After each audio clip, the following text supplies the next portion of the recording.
Bueno, ¿estamos bien? ¿Estamos? ¿Sí? Perfecto.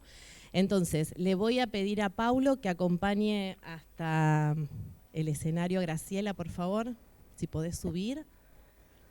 Él es el caballero que acompaña. Sí, yo creo que se merece un aplauso.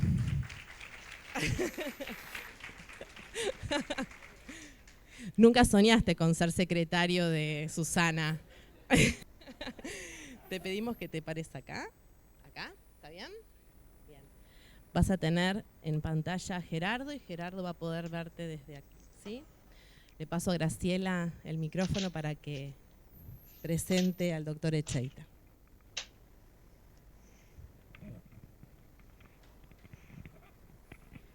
Bueno, buenas tardes. Es un gusto para mí enorme presentar al doctor Gerardo Echeita Sarrionandia, profesor titular de la Universidad en el Departamento Interfacultativo de Psicología Evolutiva y de Educación de la Universidad Autónoma de Madrid, especialista en política sobre educación inclusiva y atención a la diversidad, con una amplia acreditada experiencia docente, investigadora y en asesoramiento. Ha desempeñado puestos de responsabilidad técnica en el Ministerio de Educación y Ciencias de España y ha trabajado como consultor y experto en varias organizaciones: la UNESCO, OCDE, UNICEF, la OEI, en lo correspondiente a educación, ciencia y cultura, y Nico, de la Universidad de Salamanca, y forma parte y es coordinador del Consorcio para la Educación Inclusiva. Este tema del Consorcio para la Educación Inclusiva es altamente significativo porque tiene que ver con los que hicieron la tercera revisión del Index, el Index for Inclusion, que creo que todos nosotros conocemos, y Gerardo ha coordinado ese grupo. Es un avance enorme sobre el primero. Sigue trabajando con Mel Ainscough y con Tony Wood, que para nosotros es sumamente importante porque adherimos al Index desde sus primeros momentos. Incluso conversábamos hace un minuto con Susana Córdoba el trabajo que nos costó lograr traer para una reunión de unas jornadas del año 2007 o 2008 que organizó el gobierno de la ciudad, para Tony Wood, que hablara en ese momento ya tan tempranamente sobre inclusión, sobre el Index. Bueno, Gerardo también es autor y coautor de muchos trabajos, artículos, capítulos y libros, múltiples actividades de formación y de divulgación. Pero aparte de eso, yo quería comentar que Gerardo fue nuestro profesor de Ana y mío, en el año 92, cuando tuvimos nuestra beca en el Instituto, en el Centro de Recursos para la Renovación de la Educación Especial del Ministerio de Cultura y Educación, de Ciencia y Educación de México, de España, en Madrid. Fue nuestro profesor y en ese momento tuvimos la oportunidad de, el último día de la beca, el último día, hubo un almuerzo y en ese almuerzo lo tenemos a Gerardo, con algunos añitos menos, porque de esto hace muchos años. Acá lo tenemos a Gerardo con el representante de, casualmente en esta foto, que fue una de las que encontramos, con el representante de Venezuela. Éramos 19 países latinoamericanos que compartíamos la beca.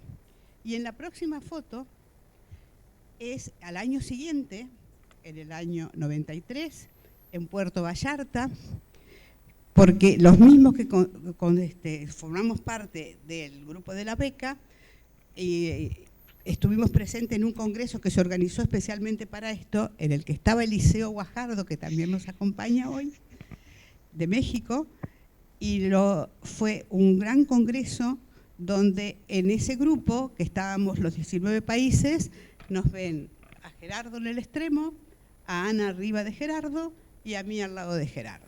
Entonces, Gerardo, que nos estás viendo desde Madrid, un pequeño recuerdo, una nota de humor y un recuerdo de los años que han pasado.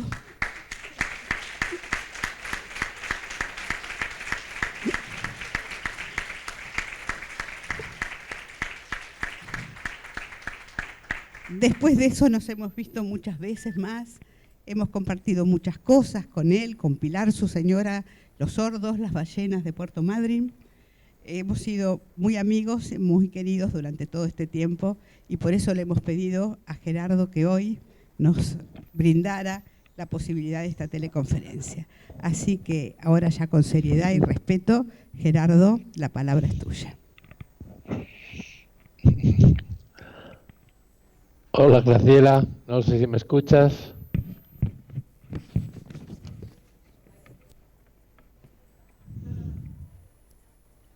Hola. Hola, hola, sí, ahí va. ¿Todo bien? ¿Me escucháis?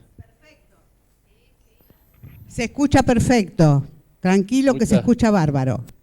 Perfecto, pues nada, muchas gracias, un gusto volver a veros, queridas Graciela, querida Ana, cuánto tiempo, ya me hubiera gustado estar ahí para compartir esas fotos, caray, el año 92, cuántas cosas han pasado desde entonces, pero como os dije cuando contactasteis conmigo, me alegra muchísimo ver que los viejos rockeros nunca mueren y que los que estamos en esta batalla, ahí nos encontraremos siempre y eso me da muchísima ilusión.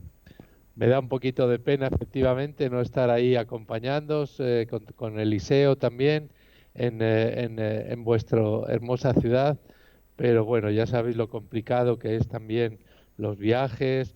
Nosotros estamos ahora recién empezando el curso académico y las clases y los compromisos hacían muy difícil y complicado el viaje. Pero bueno, afortunadamente las tecnologías nos están permitiendo ahora hacer algo que era claramente impensable, ¿verdad? Que en el año 92 y 93 y ahora casi podemos estar viéndonos, yo os estoy viendo perfectamente como casi como si estuviera ahí. Así que muchísimas gracias por invitarme, por tener esta oportunidad de pensar juntas y juntos con vosotras.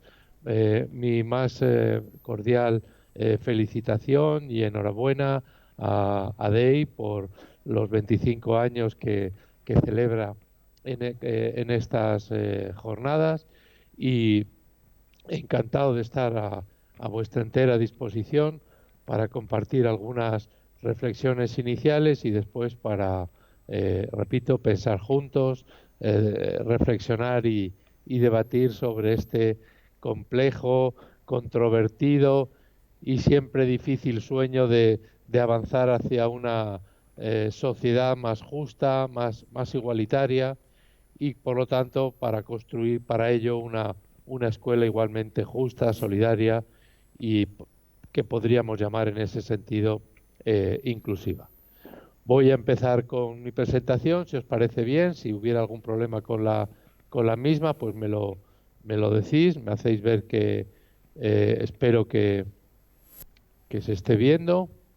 Entiendo que sí, que se está viendo mi presentación. Sí, perfecto. Vale, muy bien, gracias. Bueno, pues un poco la idea es precisamente compartir algunos elementos de un marco de referencia. Yo que soy muy dado a las metáforas y a las imágenes visuales. Gerardo, disculpa, te interrumpo. No, todavía no se compartió bien la pantalla. ¿Podrías intentarlo perdón. nuevamente?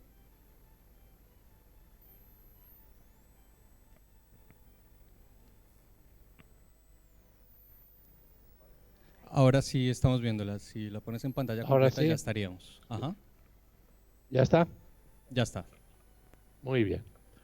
Pues la idea, como he organizado esa primera presentación, pero luego en el conversatorio podemos podemos ampliar otros aspectos, es compartir un marco de referencia que, por otra parte, empezaba a estar bastante claro ya en aquellos años que nos conocimos allí por España y que se refrendó después en esa conferencia de Salamanca, en la que también coincidimos con Eliseo.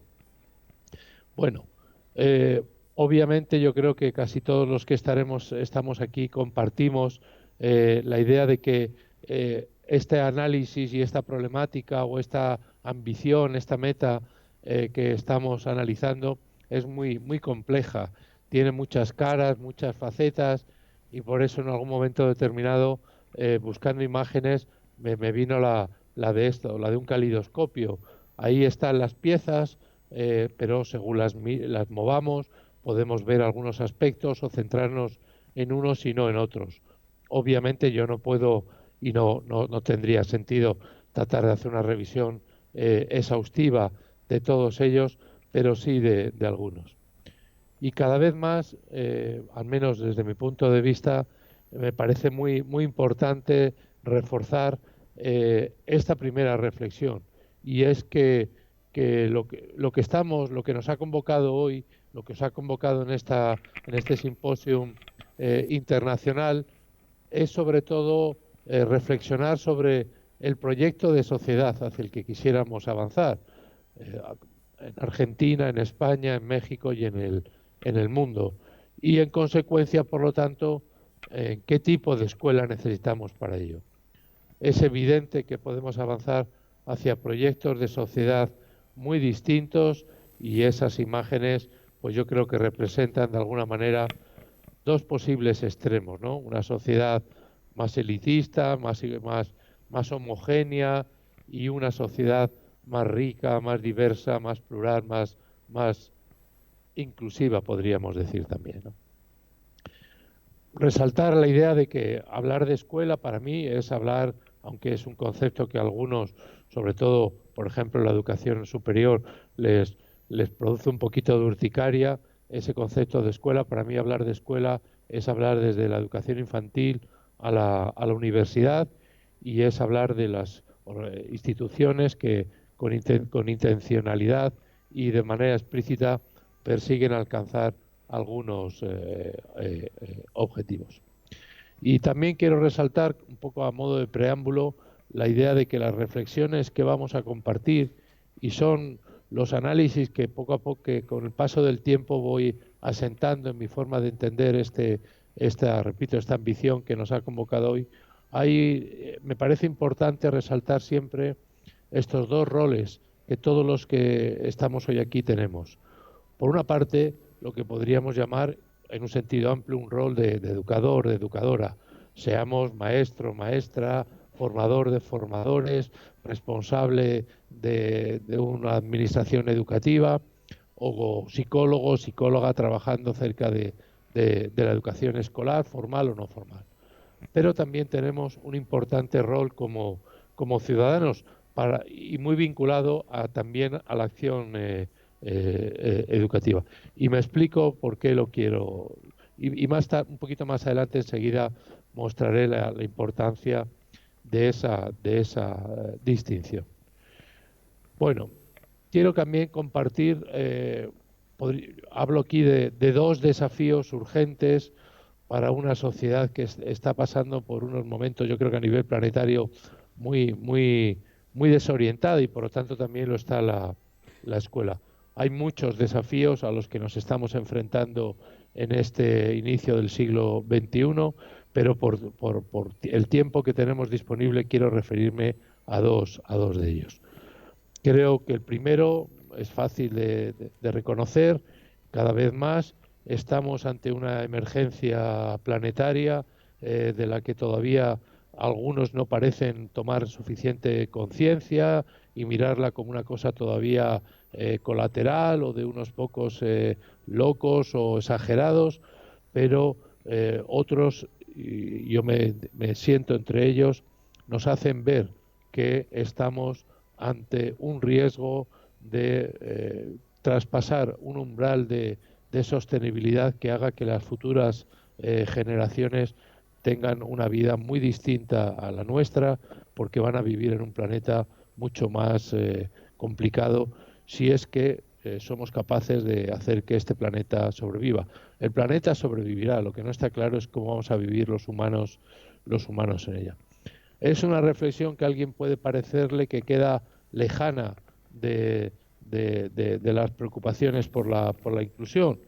Yo creo que no es así. De hecho, por ejemplo, Graciela ha mencionado en su presentación el importante trabajo, y lo es también para vosotros, de los profesores Booth y Aisco y esa obra tan reconocida del INDEX, y en su última edición una parte muy sustantiva tiene que ver sobre la relevancia de la sostenibilidad y de cómo repensar el currículum escolar para que las futuras generaciones sean generaciones que cuiden al planeta de una manera que las actuales generaciones no hemos sabido hacer. Ese es un desafío importantísimo, porque si no tenemos planeta, los debates que vienen a continuación, el de la inclusión, el de cómo debería ser la educación escolar que quisiéramos implementar, no dejarían de ser muy secundarios. Y por esa razón, no es una opinión personal, por esa razón precisamente las grandes organizaciones nos insisten una y otra vez, y ahí el papel central que están teniendo precisamente esos llamados objetivos para el desarrollo sostenible, nos están diciendo que necesitamos aprender a vivir juntos desde la diversidad humana y vivir de manera sostenible. Ambos debates son dos caras, de alguna forma, de una misma moneda, y no deberíamos despreciar esta faceta de un proyecto educativo y social más inclusivo, y por ello insisto la relevancia que tienen estos objetivos, y entre ellos, como bien conocemos los que trabajamos en la educación, ese objetivo cuarto, que nos habla precisamente de garantizar una educación inclusiva, equitativa y de calidad, y de promover oportunidades de aprendizaje durante toda la vida para todos, para un todos que tiene que ser un todos con mayúscula, no un todos eufemístico, no un todos referido a algunos o a la mayoría incluso, sino realmente a un todos grande. Por lo tanto, incluyendo también a las personas más en mayor riesgo de exclusión, como son, y bien sabemos, los que estamos aquí convocados, entre otras las personas con discapacidad. Por lo tanto, el gran desafío, con palabras del profesor Alain Touraine, sería si podremos vivir juntos, y en parte cómo queremos vivir juntos. Y ese es el desafío que nos conecta, por decirlo en otros términos, con el gran desafío de la dignidad humana. Cómo contribuimos de la escuela a crear una sociedad que parta y que tome como consideración la igual dignidad de todos los seres humanos, independientemente de su género, independientemente de su orientación afectivo-sexual, independientemente de su capacidad o discapacidad, independientemente de su origen étnico y de su cultura de referencia, o de su credo, de color de su piel, o aquello en lo que piensa. Creo que estamos llamados todos a contribuir al desarrollo de una sociedad, y por lo tanto que podríamos decir con mayor equidad. Y si eso es así, la escuela no puede vivir al margen de este desafío, que lo vemos en muchos momentos en las calles, pero que no siempre tienen el reflejo adecuado en la escuela. Digamos, esa ambición de una sociedad más inclusiva, o una sociedad por la equidad, o una sociedad por la justicia social, y en este momento los términos me parecen equiparables totalmente. Y eso es lo que venimos soñando, eso es lo que venimos declarando, reconociendo, acordando y conviniendo al más alto nivel internacional y con el más alto reconocimiento legal dentro de todos y cada uno de los países, desde Argentina a España y todos los países, y que no hemos hecho desde el año 48, donde se firmara esta Declaración Universal, ahora en manos de la señora Eleanor Roosevelt, y donde no hemos hecho sino en estos años reforzar precisamente a través de lo que los expertos llaman el Código Internacional de los Derechos Humanos, y que colegas precisamente argentinos conocen muy bien y han analizado con precisión, como la profesora Palacios. El Pacto Internacional de Derechos Económicos y Sociales, el Pacto Internacional de los Derechos Civiles, la Convención contra la Tortura y otros tratos o penas degradantes, la Convención sobre los Derechos del Niño, la Convención sobre la eliminación de todas las formas de discriminación con la mujer, o contra la discriminación racial, y la más reciente de todas, la primera del siglo XXI, la Convención sobre los Derechos Humanos. Esto lo que nos dice es que la sociedad está diciéndonos: tenemos que avanzar en esta dirección, tenemos que construir una sociedad, insisto, donde no se discrimine, donde no se excluya, donde las personas por razón de sexo, orientación, capacidad o cualquier otra se sientan en desventaja respecto a otros considerados tal vez normales o la mayoría. No cabe duda que no está muy claro si este movimiento es hegemónico o contrahegemónico, si vamos a corriente o contracorriente, y algunos hechos nos hacen pensar evidentemente que efectivamente a veces parece que vamos contracorriente. Esta imagen es una imagen relativamente reciente y está ocurriendo a pocos miles de kilómetros, no muchos, de donde yo estoy ahora mismo sentado, porque como ustedes bien saben, mi país, como otros países en otras partes, mi país, no, Europa en general, está viviendo importantes flujos migratorios de personas, de niños, de familias que huyen simplemente de la barbarie, de la guerra, de la pobreza o del posible exterminio.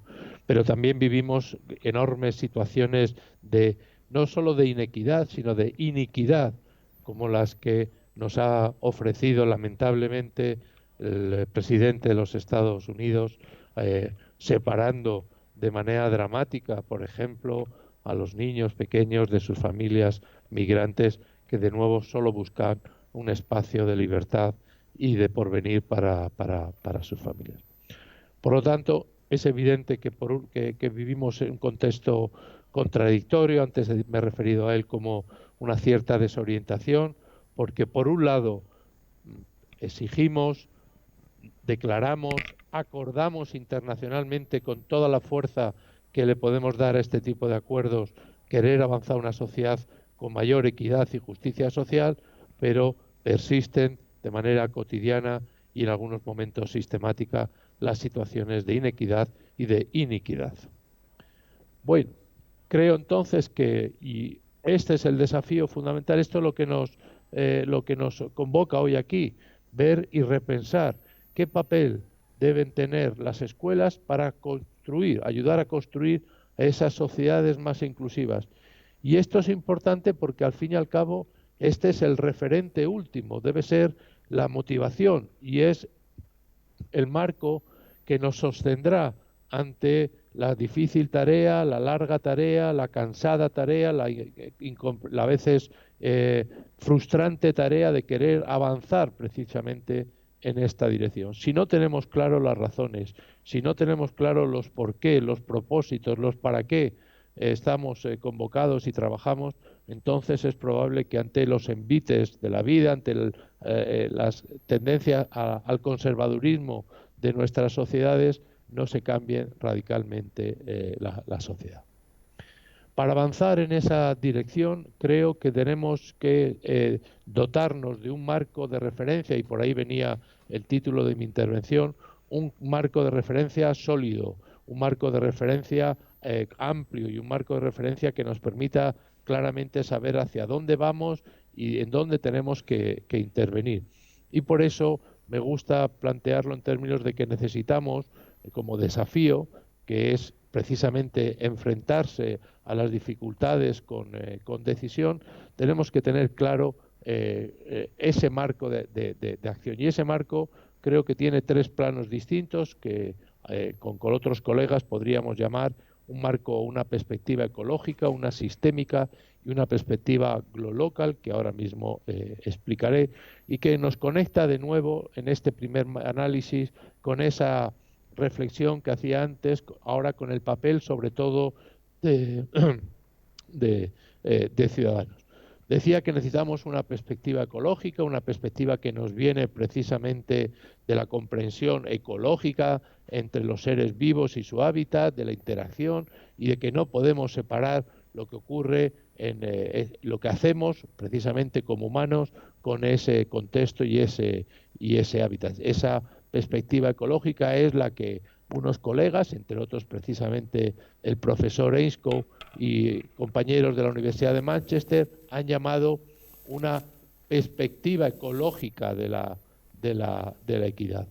Porque una escuela que quiera educar a todos, para que ello sea posible, es muy determinante lo que ocurre también más allá de las puertas de la escuela, en términos de empleo o desempleo, de salud, de enfermedad, de vivienda o infravivienda, de servicios de apoyo, de desamparo, de pobreza, de seguridad o de violencia.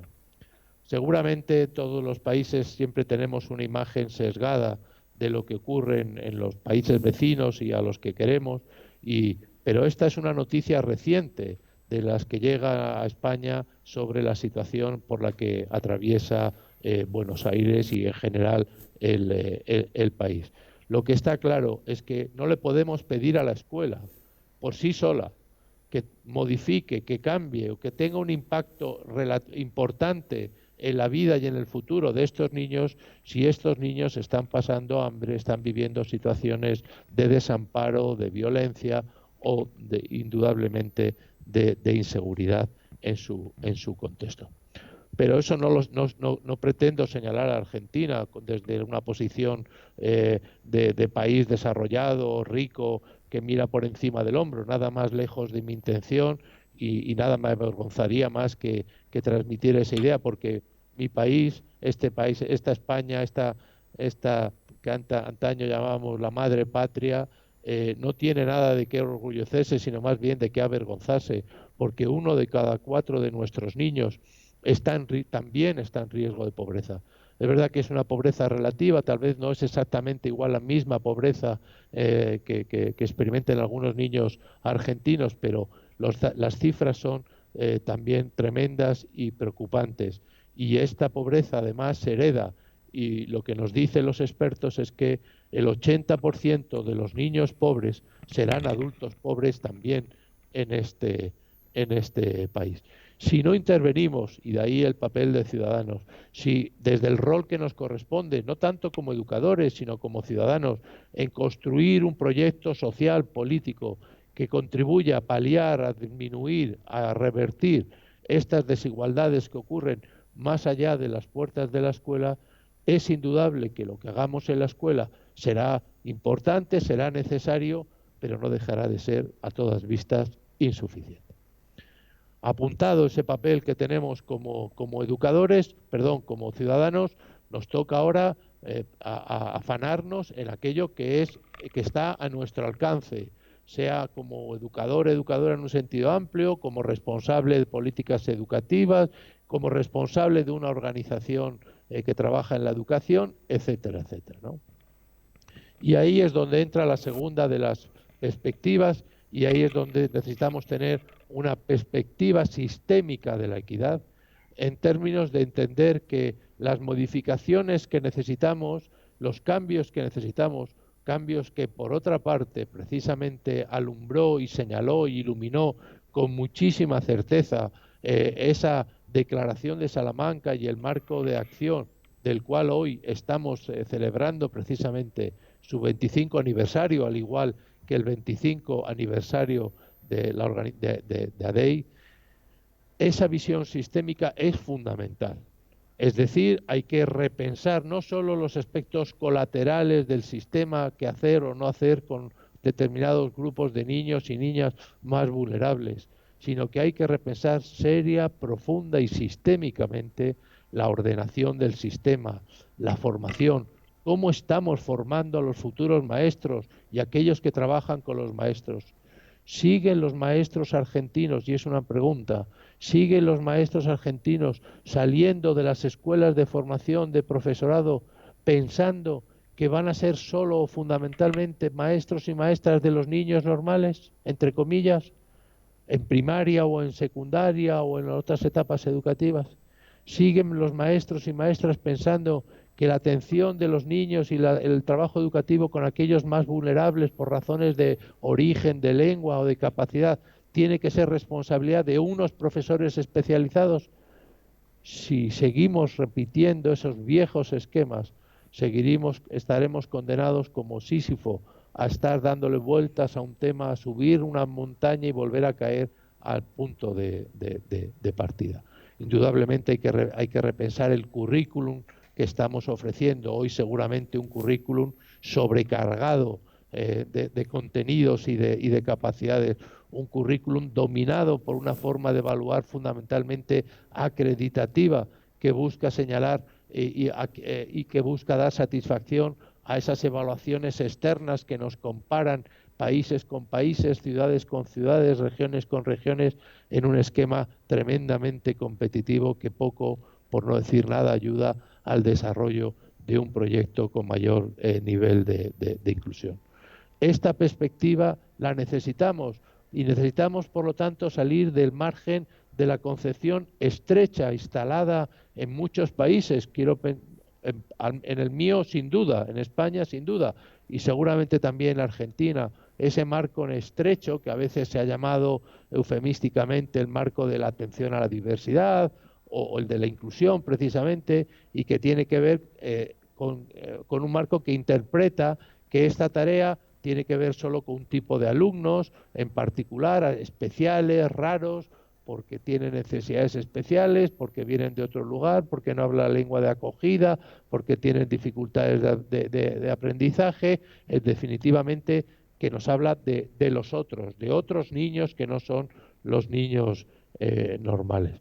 Mientras sigamos teniendo en la cabeza un sistema que interpreta las políticas educativas de inclusión como políticas focalizadas, estrechas, en unos colectivos de alumnos y en unas respuestas específicas, el avance me temo que será muy estrecho.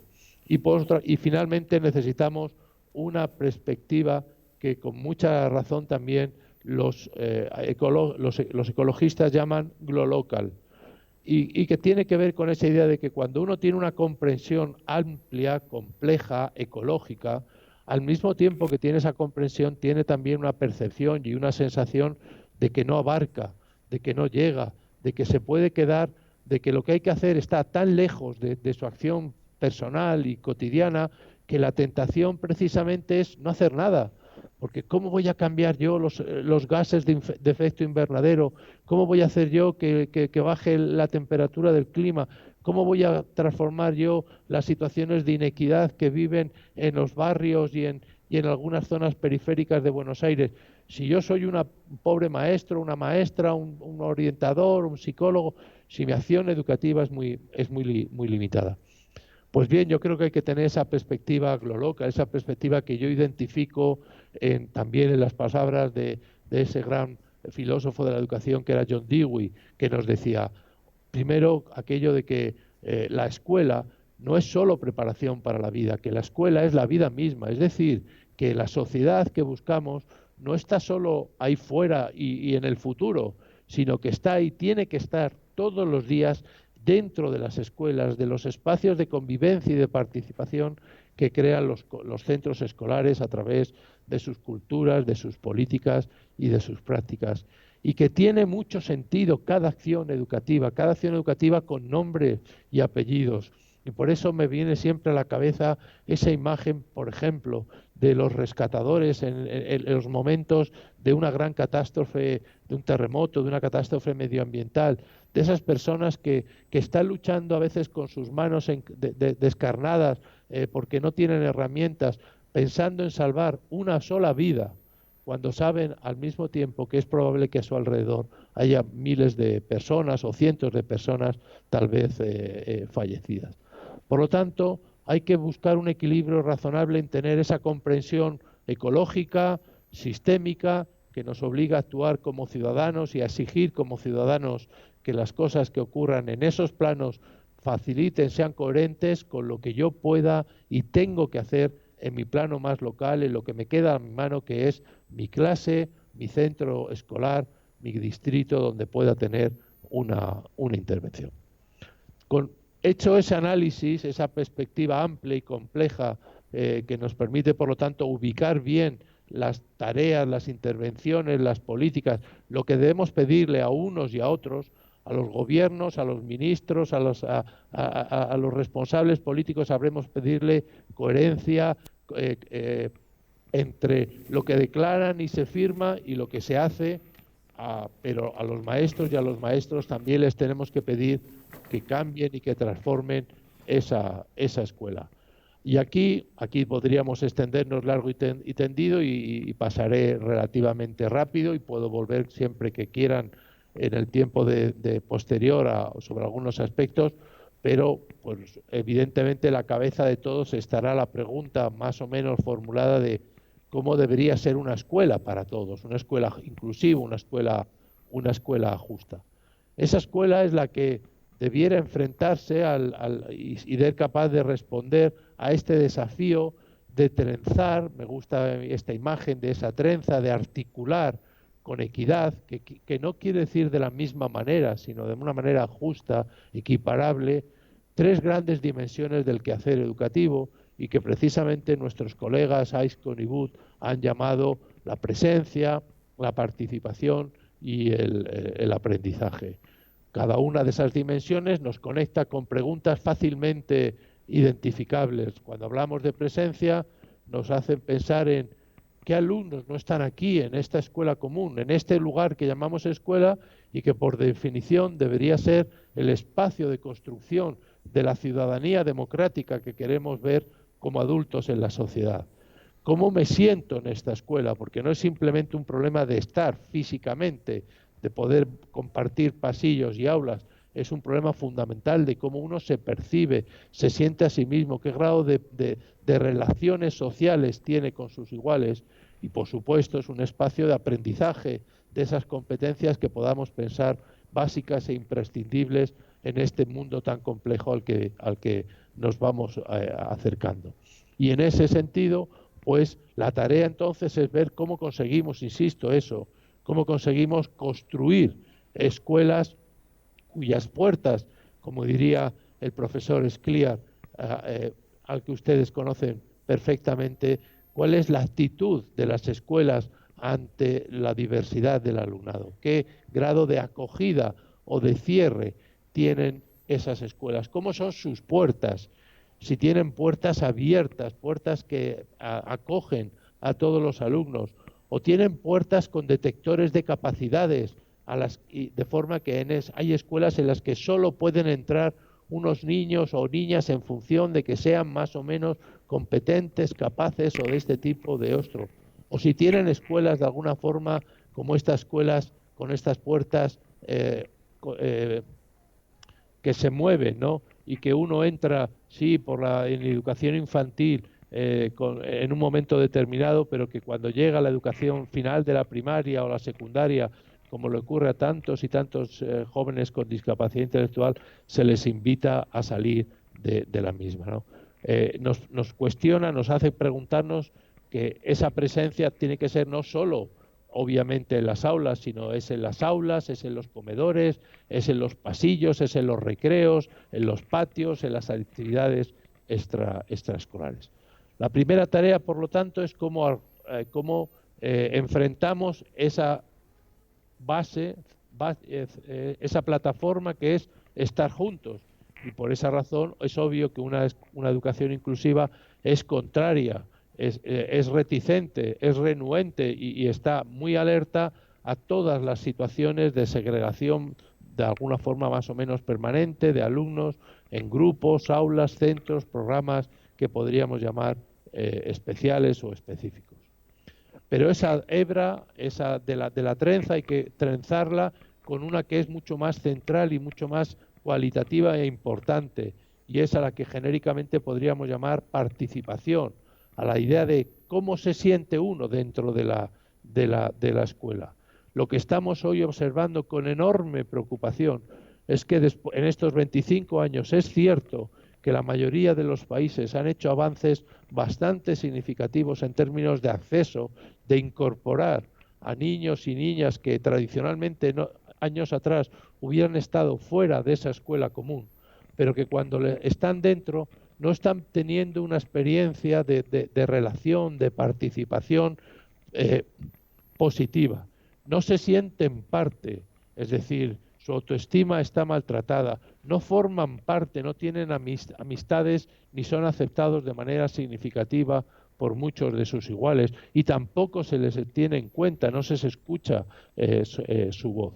En definitiva, una de los grandes análisis consecutivos y muy sistemáticos que nos está aportando la investigación en este momento es que hemos avanzado en el acceso, en la accesibilidad, pero estamos muy estancados en términos de participación y observando muy preocupantes niveles de marginación, es decir, de menosprecio, de marginación pura y dura o de manipulación en algunos alumnos y especialmente en aquellos, de nuevo, más vulnerables, alumnos con discapacidades intelectuales o del desarrollo en particular.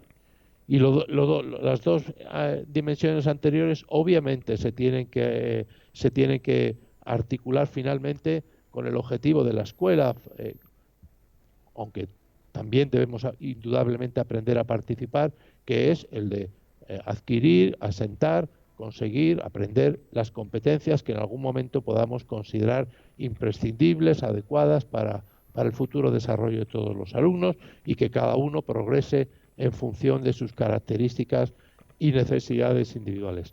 Articular de modo justo estas tres dimensiones para todo el alumnado es el gran desafío que tiene hoy por delante esto que llamamos la idea de la meta de una educación inclusiva, para lo cual, como vengo diciendo, se necesita un enfoque, por una parte, ecológico.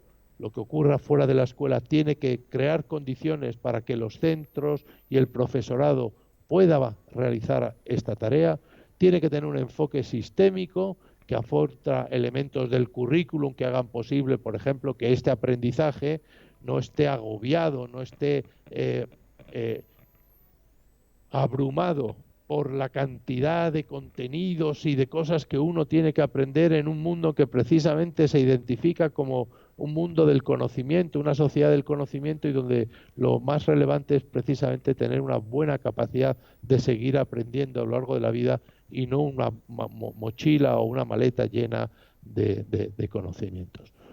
Preguntarnos por el aprendizaje sería preguntarnos, y podemos luego debatir, sobre las condiciones, las características de lo que podríamos llamar un aprendizaje, una pedagogía inclusiva, y ahí es donde tenemos también conocimientos, saberes de cómo debe ser esa pedagogía inclusiva. A estas alturas del análisis quiero pensar que nadie tendría dudas de que esta ambición de una educación inclusiva es una ambición que tiene que ver con todos y todas las alumnas y los alumnos. No es una ambición restringida. No podemos seguir haciendo y contribuyendo a pensar que esta cuestión de la inclusión es un asunto exclusivamente de alumnos y alumnas con necesidades especiales. Si bien es cierto, y esa es una tarea bien difícil que tenemos los que nos movemos en este ámbito, tenemos que tener en cuenta que efectivamente dentro de ese todo hay algunos especialmente vulnerables y que por una razón de justicia social ellos deben ser los primeros en nuestra agenda de transformaciones y de mejoras, pero que sean los primeros no quiere decir que sean los únicos y por lo tanto esa visión de cómo avanzar en lo que podríamos decir en términos del profesor Slee hacia una escuela extraordinaria es un avance para todo el alumnado, repitiendo e insistiendo en que a verlos hay más vulnerables, como son precisamente las niñas y los niños con discapacidad, pero también aquellos a los que reconocemos con determinadas dificultades específicas de aprendizaje o los que viven en contextos de marginación o se han sido marginados por razón de su origen étnico o por su orientación afectivo sexual, o porque a los ojos de otros compañeros que no han aprendido a convivir son sujetos de un maltrato y del terrible experiencia del maltrato. Y la pregunta fundamental, o otra de las preguntas fundamentales, es obviamente qué es lo que eso impide. Aunque yo creo que es deducible de lo dicho hasta aquí, qué es lo que impide trenzar con equidad esas políticas. La respuesta la sabemos desde hace mucho tiempo. La respuesta no es otra que las barreras, es decir, cómo hemos construido esa sociedad, cómo hemos construido la escuela. Una y otra vez esta imagen me acompaña desde hace muchos años por la fuerza que tiene, por la fuerza en la cual esa mujer nos está mirando, indicándonos y haciéndonos la pregunta de qué es lo que le impide a ella tener una calidad de vida semejante a la de la persona que también le mira con conmiseración en ese momento a su izquierda. Lo que le impide a esa persona tener la misma, no, ni mejor ni peor, ni más exquisita ni menos exquisita calidad de vida que el resto de sus conciudadanos, son precisamente las barreras, a modo aquí muy visible, de estas escaleras que le impiden ir donde quisiera ir, que le permiten acceder a edificios públicos, a la iglesia, a las dependencias administrativas, porque otrora, en otros tiempos, construimos una sociedad, lo mismo que hemos construido una escuela, pensada solo para algunos, pensada para las personas con 2 pies, con 2 oídos, con una cabeza relativamente sentada, pero no para todos. Y claro, cuando construimos esta sociedad, luego esa es la que excluye. Esas condiciones aquí visibles son las que excluyen, no sus condiciones, no que ella no se pueda desplazar, porque claro que se puede desplazar, tiene una estupenda silla de ruedas y se puede comunicar por lo que aparenta a la vista de este comunicador. Lo que impide, lo que genera su exclusión, no son sus condiciones personales, son estas y no otras barreras las que le impiden. Así que la gran pregunta que tenemos que hacernos entonces es ¿dónde están esas barreras que impiden la presencia, el aprendizaje y la participación? ¿Dónde están vinculadas a las políticas de la administración, en los centros o en las prácticas del aula, ¿no? Centros educativos donde los alumnos trabajan individualmente, siempre esperando que el saber llegue de delante, donde solo ven la cabeza del compañero delante, dominados por un único elemento educativo que es el libro de texto, con prácticas de aprendizaje y de evaluación homogéneas para todos ellos. Esas son las cosas que tenemos que cambiar. Y esas son las cosas, entre otras cosas, o los factores o las barreras que, entre otros, el profesor Tony Booth y el profesor Mel Aisco nos han facilitado observar, analizar y tomar conciencia a través, entre otros instrumentos, de su guía para el desarrollo de una educación inclusiva. Lo que hoy sabemos es que esas barreras se pueden situar en distintos planos de un centro escolar, en las prácticas, en lo que ocurre puertas adentro de cada aula, en la pedagogía que los maestros y maestras utilizan, más o menos homogénea. Ocurre y puede ocurrir prácticas favorecedoras y prácticas a modo de barreras en las políticas, en los programas y planes de acción que un centro implementa y, por supuesto, en sus valores, más o menos compartido, más o menos inclusivo.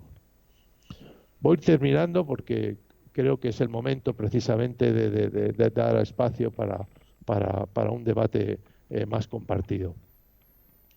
Este es el marco un elemento básico del marco para una educación más inclusiva.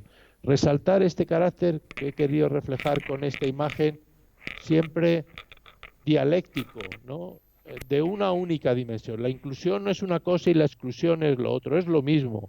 Es como esa soga que se utiliza en algunos juegos tradicionales en muchos países, en las que un equipo tira de un lado y otro equipo tira de otro.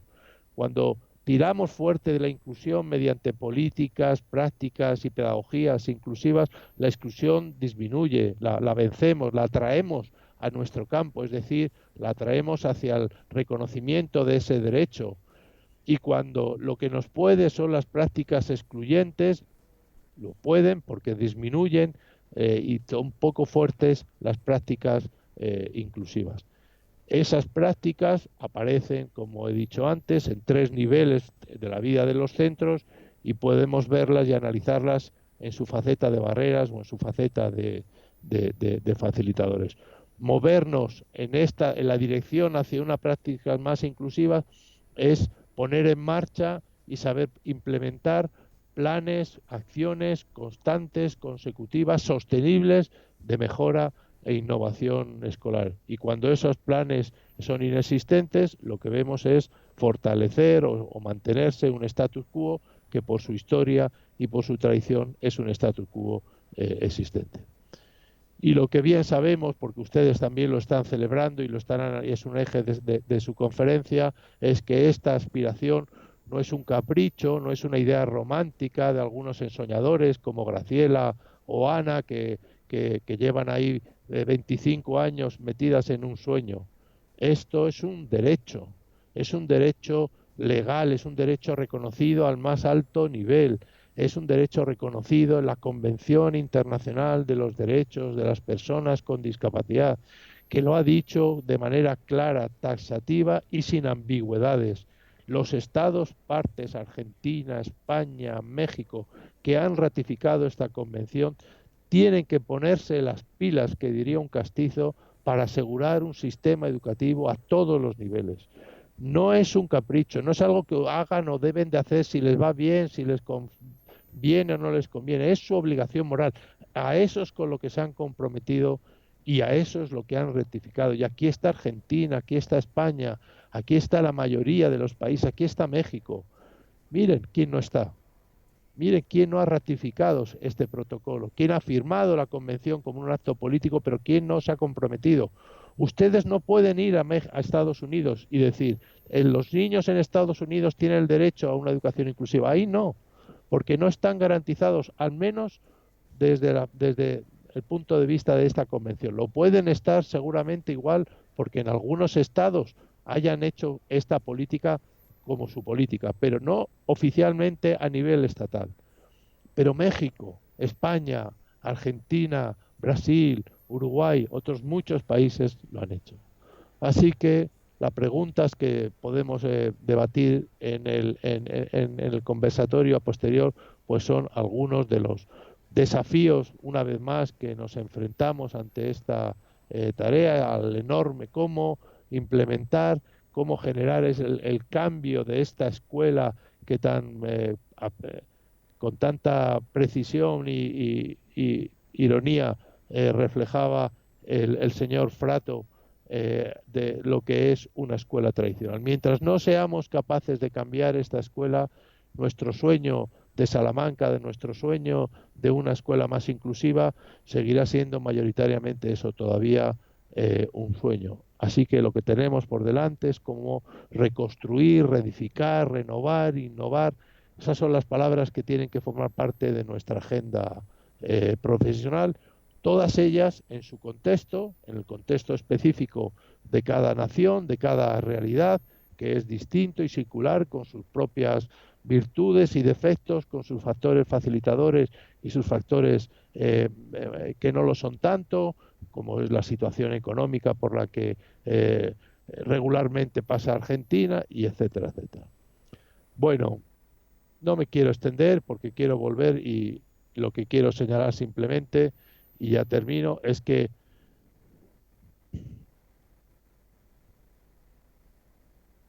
perdonen, y así ya me paro aquí porque habíamos quedado que eran 40 minutos y no quiero robar más tiempo a nadie. Quiero, y seguramente estaríamos de acuerdo, que tenemos convicciones, que tenemos un derecho reconocido, que tenemos conocimientos, herramientas y experiencias en todo el mundo para decir que esto que estamos señalando no es eso, una quimera o una ensoñación, sino algo posible. Y por lo tanto, las preguntas a veces también difíciles y un tanto desestabilizadoras es ¿por qué no avanzamos? ¿Por qué no nos rebelamos, por otra parte, ante tanta injusticia educativa, que es parte también a veces de una injusticia social más grande. Bueno, como dice el tantas veces citado hoy el querido amigo y profesor Tony Booth, nuestro único poder como educadores es el que resiste en la capacidad y en la fortaleza de nuestras ideas a la hora de implicar a otros en un diálogo. Espero haberles aportado no grandes respuestas, no grandes novedades, tal vez eso, un poco de orden en un marco de referencia adecuado para esto, para dialogar, para pensar en voz alta, solas, con otros, más tarde, ahora conmigo, sobre cómo construimos esta escuela inclusiva para una sociedad más incluyente. Muchísimas gracias por su atención y a su entera disposición. Espero que la comunicación haya sido clara y que podamos ahora mantenerla y hablar y dialogar todo lo que ustedes quieran. Muchas gracias. Ya escucharás los aplausos, Gerardo. Impecable. Sí,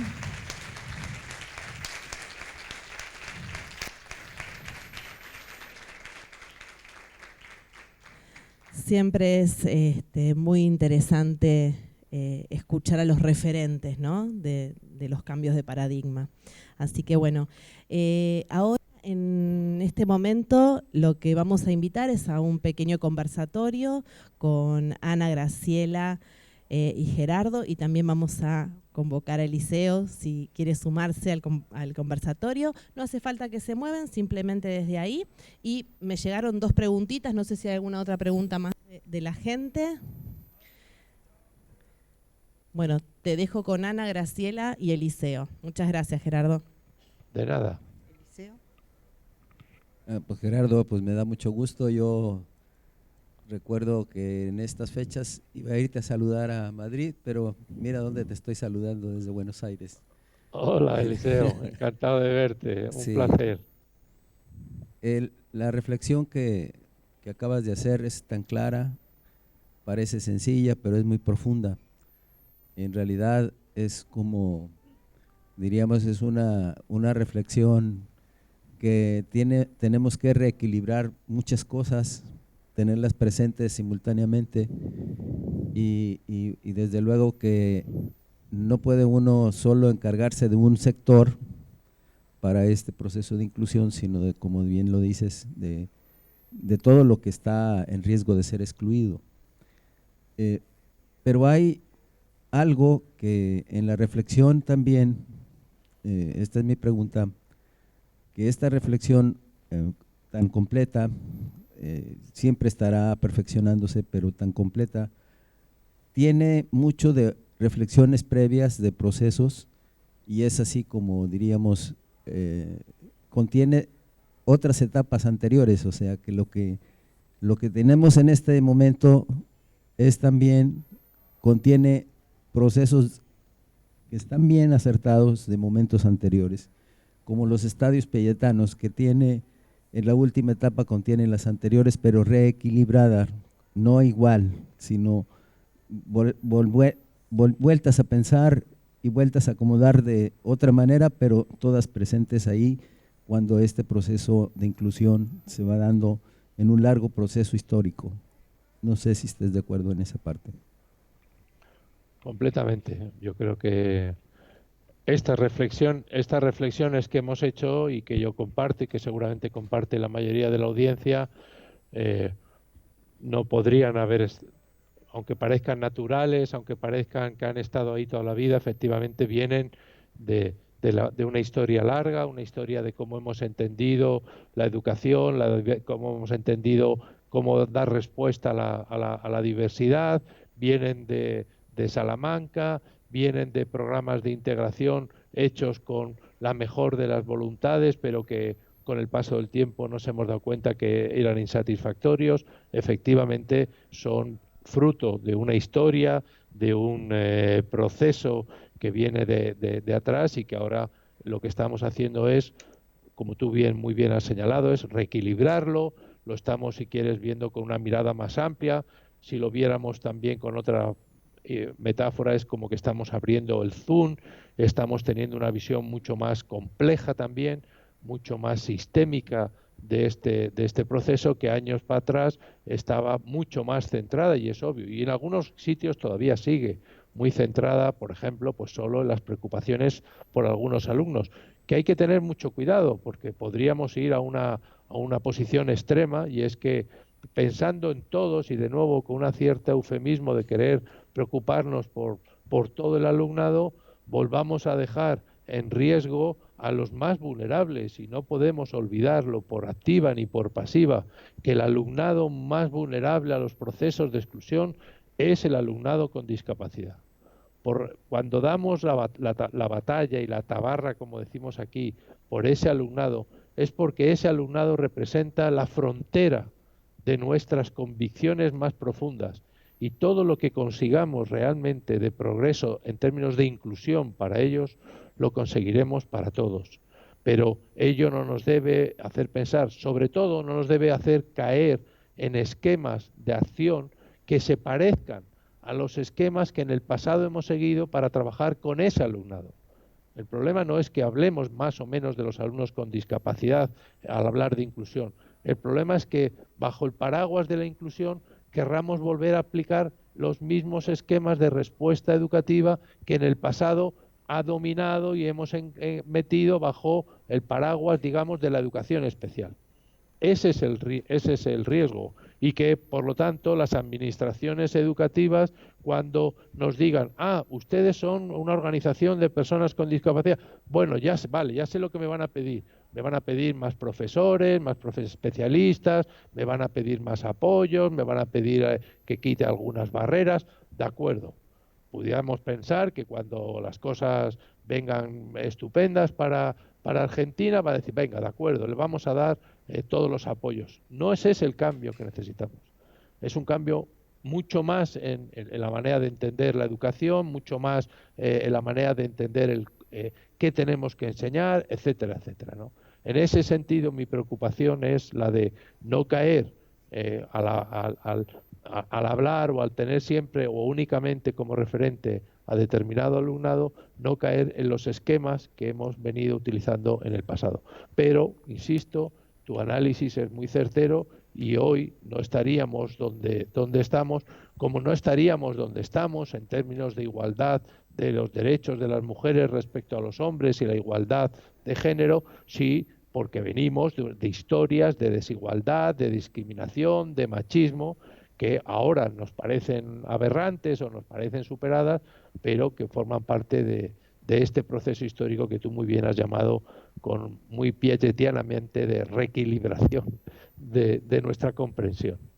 Gerardo, disculpa, aún estamos viendo tu pantalla. ¿Podrías dejar de compartir la pantalla para verte mejor?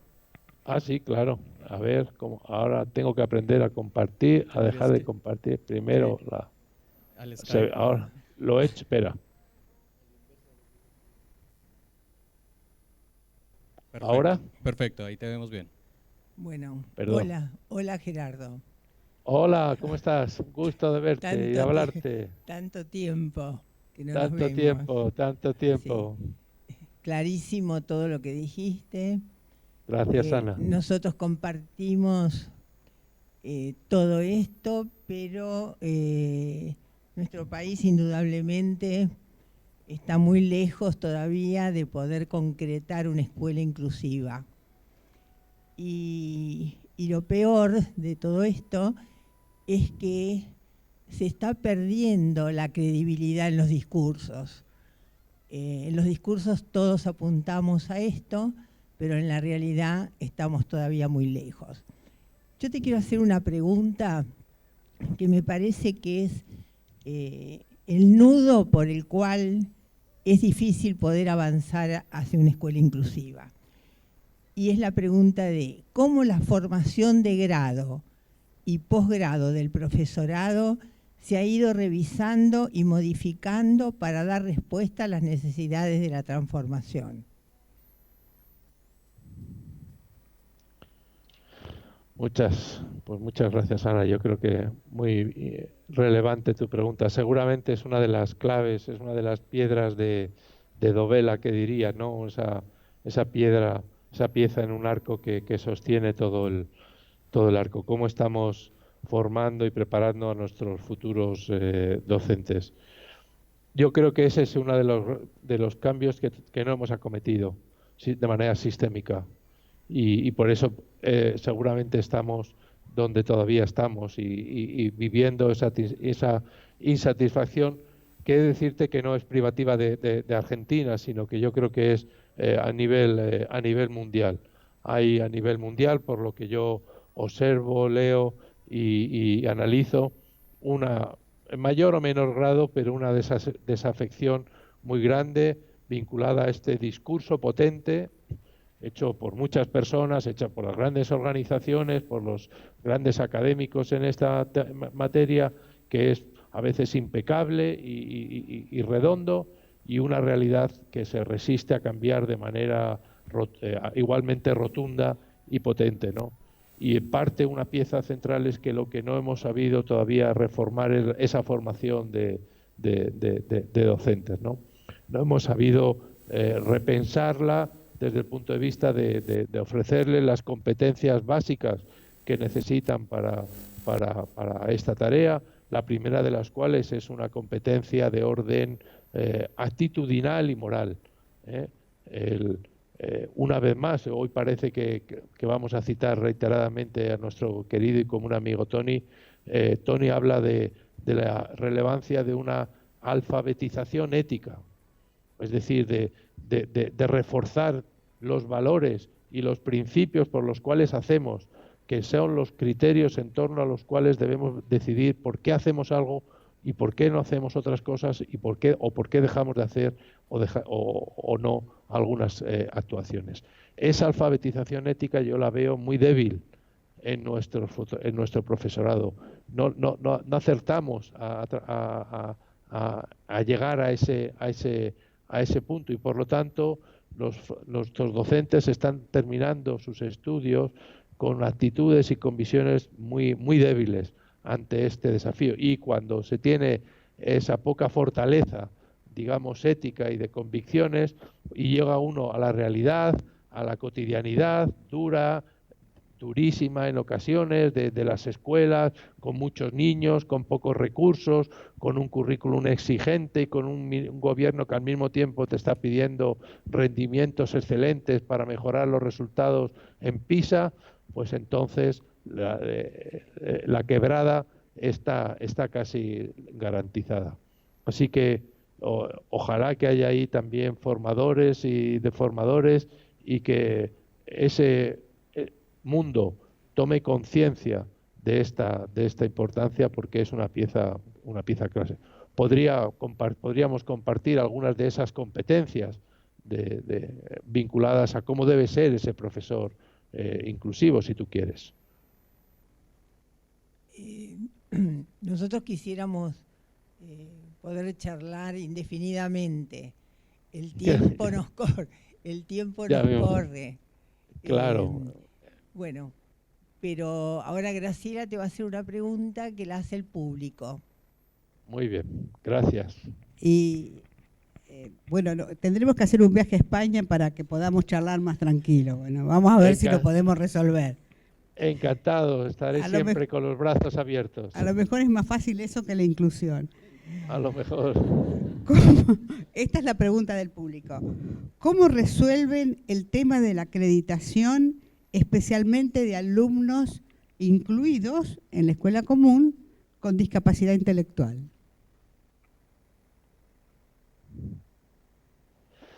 Pues mira, si me preguntas en España, la respuesta es no lo resolvemos. La respuesta es que no les acreditamos, y la respuesta es que no están recibiendo muchos de ellos el título, por decirlo, el reconocimiento de haber conseguido las competencias propias de lo que podríamos llamar la educación secundaria obligatoria, y no lo estamos haciendo. Es más, fíjate, está ocurriendo una situación absolutamente perversa, y es que muchos jóvenes con discapacidad intelectual, chicos y chicas, que han aprendido bien, que han desarrollado en un nivel, digamos, más que suficiente esas competencias básicas que podríamos reconocer a otros jóvenes para poder Si no, seguir estudiando, que también, para poder insertarse dignamente en un mundo laboral, etcétera, renuncian a su acreditación porque hoy por hoy el sistema educativo en España en particular solo les ofrece a esos jóvenes, si quieren mantenerse en el sistema educativo, digamos, programas especiales a los que precisamente solo se puede acceder si no tienes el título de graduado de secundaria. Y muchas familias, pero muchas, renuncian a ese título después de haber hecho un esfuerzo, un trabajo de toda la comunidad y de toda la familia por darles a esos jóvenes la oportunidad de seguir, pues tener una opción formativa un par de años más en el contexto, por ejemplo, pues de un programa, diríamos, como de formación profesional básica, que todavía, pues digamos, le permita con 16 años, pues seguir aprendiendo algunas cosas, y porque también sabemos que insertarse laboralmente con 16 años solo puede ser una inserción de baja calidad y muy precaria, ¿no? Esa es en España la situación.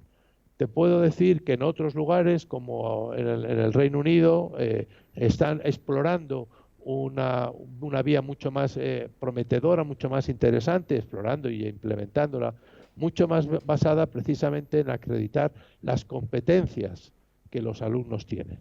Y por lo tanto, digamos, no hay un título genérico para todos, y el que llega y el que no llega entonces suspende o fracasa o reprueba, sino lo que se va haciendo es dándole a los jóvenes acreditaciones sucesivas en función del nivel de competencias personales, sociales, relacionales, para la vida cotidiana, matemáticas o escolares, que van adquiriendo. Y con ese perfil de competencias, pues luego pueden acceder a determinados puestos de trabajo o seguir estudiando de acuerdo con ese perfil. Es un sistema, por lo tanto, mucho más personalizado, mucho más individualizado, de reconocimiento de lo que cada uno va siguiendo, y no como tenemos tradicionalmente en nuestros países, pues unos estándares para todos, y el que llega, llega, y el que no llega queda reprobado. Y en ese marco,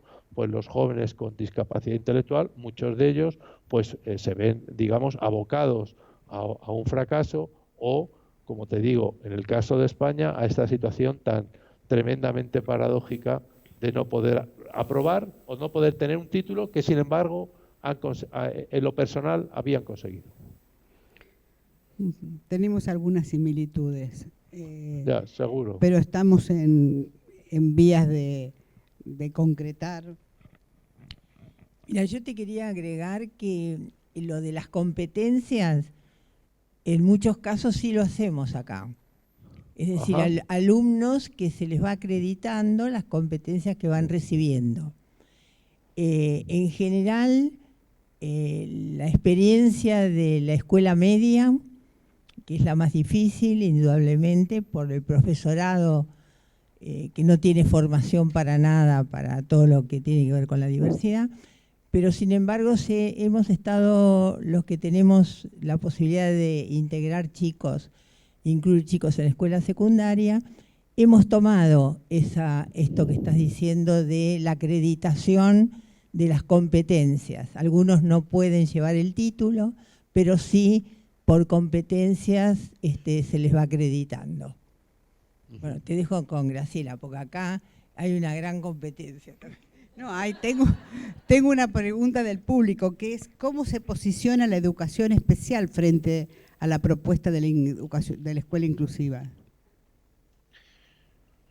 Bueno, yo creo que la educación especial tiene, como podríamos decir, como estructura, como profesionales que trabajan en ella, tiene que también que posicionarse como, si quiere formar parte de la solución, parte del avance hacia una escuela más inclusiva, o se va a seguir posicionando como una parte del problema.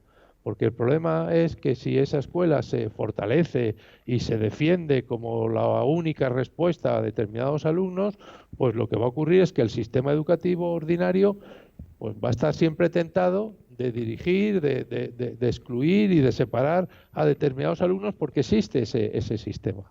Yo creo que la educación especial tiene que repensarse. Ahí hay, lo hemos dicho, lo dijimos, se dijo en Salamanca, Eliseo estaba allí y fue un actor principal en esa conferencia. Las escuelas de educación especial tienen que transformarse también para contribuir, para ayudar, para colaborar en ese proceso y no entrar en el juego de decir, no, es que como la escuela ordinaria lo hace mal, nosotros tenemos mucho sentido.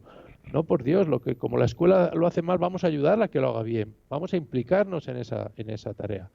Esa es una transformación también muy, muy complicada, porque evidentemente, ¿por qué nos vamos a engañar? No somos ingenuos. También hay intereses personales, a veces también organizacionales. Es una hiperestructura en muchos lugares que tampoco se transforma de la noche a la mañana. Lo que hay que decirlo en todo caso es esta ambición de una educación inclusiva no es contra nadie, y mucho menos contra los profesionales, ni contra los centros, ni contra las familias que honrada y sensatamente, pues ante una situación de dificultad en un momento determinado eligen esa escolarización. Es una batalla para mejorar la escuela para todos. Gracias, Gerardo. Muchas gracias. Gracias a vosotras y a vosotros. ¿Alguna pregunta más? Bueno, estamos en tiempo. Gerardo, no tenemos más que palabras de agradecimiento.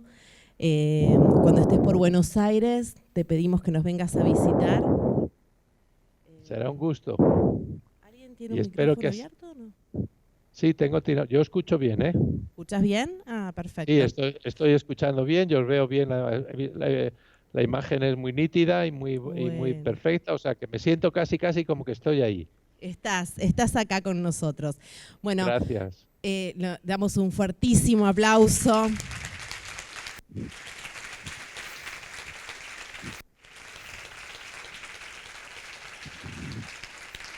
Gerardo, ¿cenaste ya? ¿Qué hora es allá?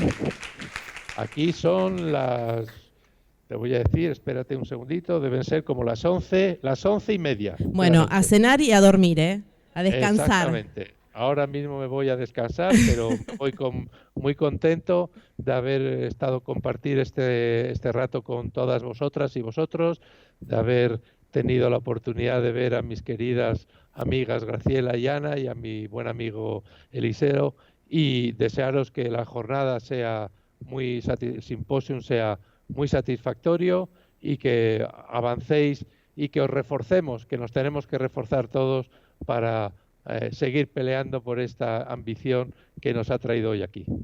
Bueno, mira, quedás comprometido para ser nuestro asesor científico. Ya tenemos grupo de WhatsApp, así que te vamos a estar consultando. Será un placer y siempre contaréis conmigo para esta tarea. Muchísimas gracias. Gracias, chao. Chao, que vaya muy bien.